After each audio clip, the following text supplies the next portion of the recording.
Мемлекет басшысы Қасым-Жомарт Тоқаев парламент мәжілісі және мәслихат депутаттарын кезекті сайлауын тағайындау жөнінде жарлыққа қол қойды.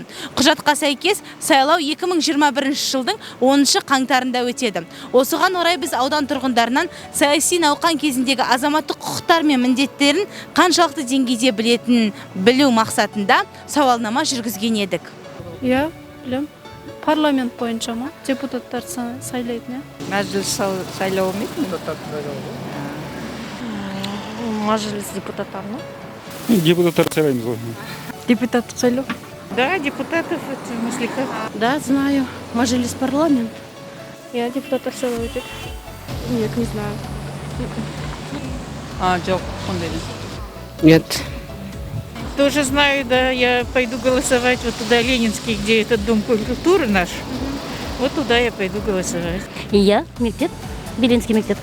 Да, конечно, да. Улица Алимкулова, школа именно Пушкина, наш избирательный участок. Білем 428-ші.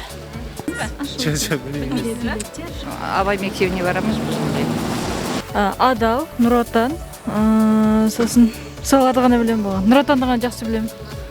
Нұр Отан, осы рекламадан потом Адал деген бір жаңадан партияны естідім. Так, Нұр Отан, ауыл. Нұр Отан, Ақжол, там еще где. Аул, по-моему, да? Вот эти. Вон за Нұр Отан. Нұр Отан, вот. Потом Ақжол, все партии знаю.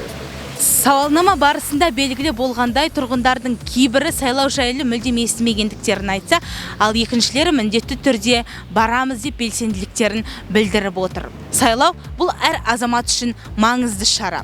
Ол елдің дамуына серпін береді. Сонымен қатар саяси науқан, экономика және халықтың әлеуметтік дамудағы тірлігіне қатысты тағдыршешті шараларды қабылдауға ықпал етеді.